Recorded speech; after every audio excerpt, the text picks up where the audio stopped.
विजयकुमार उघडे, युवा ग्रामीण पत्रकार संघाच्या सोलापूर शहर जिल्हाध्यक्षपदी। सोलापूर पत्रकारिता आणि सामाजिक कार्यात गेल्या 20 वर्षांपासून जनहितार्थ कार्यरत असणारे जय हो न्यूजचे संपादक विजयकुमार उघडे यांची युवा ग्रामीण पत्रकार संघ महाराष्ट्र राज्याच्या सोलापूर शहर जिल्हाध्यक्षपदी निवड करण्यात आली आहे। त्यांच्या निष्ठावान कार्याची आणि धडाकेबाज पत्रकारितेची ही दखल असून या निवडीमुळे त्यांच्यावरील जबाबदारीचे ओझे वाढले आहे।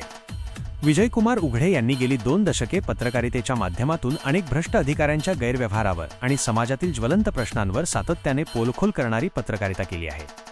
जय हो वृत्तपत्राच्या माध्यमातून त्यांनी प्रशासनातील त्रुटी आणि सामान्यांवर होणारा अन्याय निर्भीडपणे लोकांपर्यंत आणला।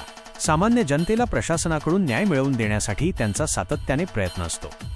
त्यांच्या या सातत्यपूर्ण आणि धडाडीच्या कामाची नोंद घेत युवा ग्रामीण पत्रकार संघ महाराष्ट्र राज्याने सोलापूर शहर जिल्हाध्यक्षपदाची महत्त्वाची धुरा त्यांच्याकडे सोपवली आहे।